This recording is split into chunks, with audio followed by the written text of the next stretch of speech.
Ah, si Albertine avait vécu.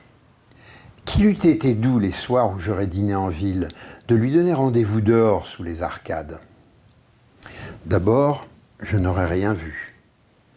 J'aurais l'émotion de croire qu'elle avait manqué au rendez-vous, quand tout à coup j'eusse vu se détacher du mur noir une de ses robes grises, ses yeux souriants, qui m'avaient aperçu, et nous aurions pu nous promener enlacés sans que personne nous distinguât, nous dérangeât, et rentrer ensuite à la maison.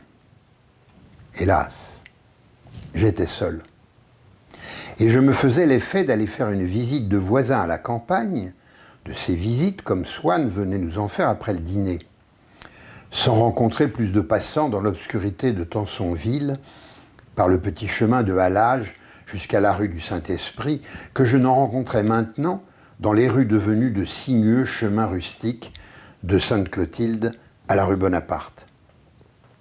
D'ailleurs, comme ces fragments de paysage que le temps qu'il fait voyager, n'étaient plus contrariés par un cadre devenu invisible, les soirs où le vent chassait un grain glacial, je me croyais bien plus au bord de la mer furieuse dont j'avais jadis tant rêvé que je ne m'y étais senti à Balbec.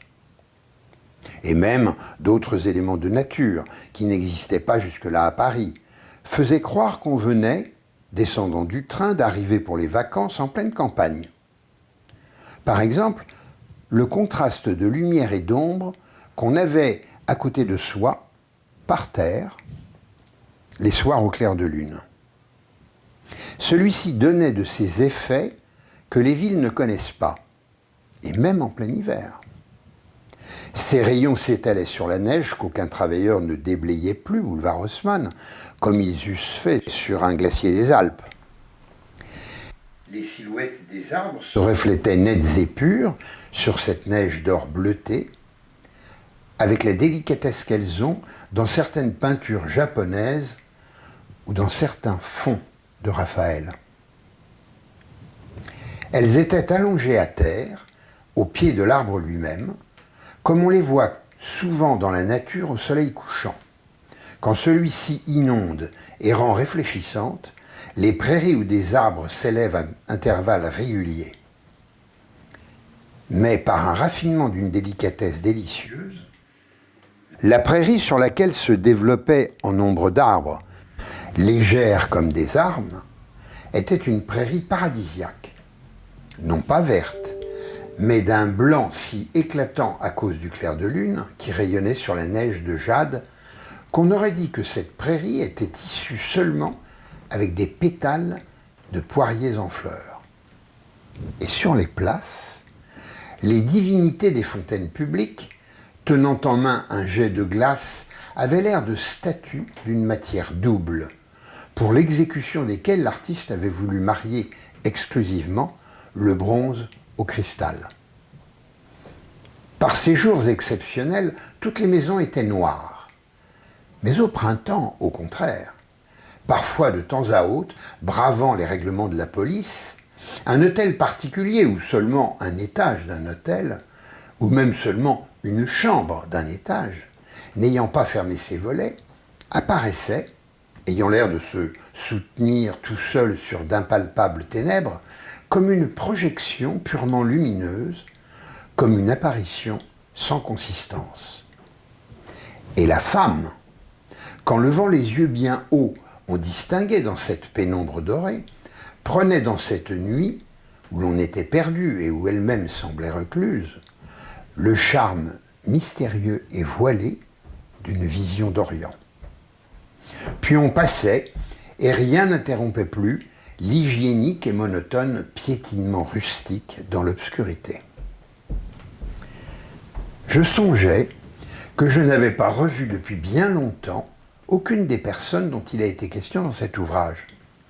En 1914 seulement, pendant les 2 mois que j'avais passés à Paris, j'avais aperçu M. de Charlus et vu Bloch et Saint-Loup, ce dernier seulement 2 fois. La seconde fois était certainement celle où il s'était le plus montré lui-même. Il avait effacé toutes les impressions peu agréables d'insincérité qu'il m'avait produites pendant le séjour à Tansonville que je viens de rapporter. Et j'avais reconnu en lui toutes les belles qualités d'autrefois.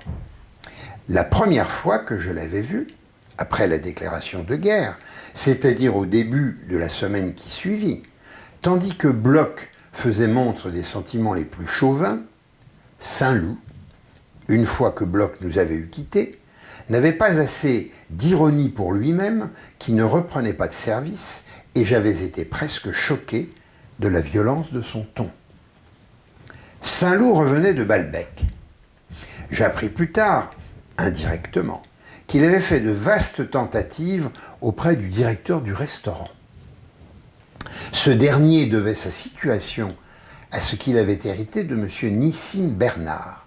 Il n'était autre, en effet, que cet ancien jeune servant que l'oncle de Bloch protégeait. Mais la richesse lui avait apporté la vertu.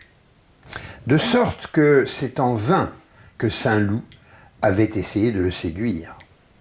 Ainsi, par compensation, tandis que des jeunes gens vertueux s'abandonnent, l'âge venu, aux passions dont ils ont enfin pris conscience, des adolescents faciles deviennent des hommes à principe, contre lesquels des charlus, venus sur la foi d'anciens récits, mais trop tard, se heurtent désagréablement.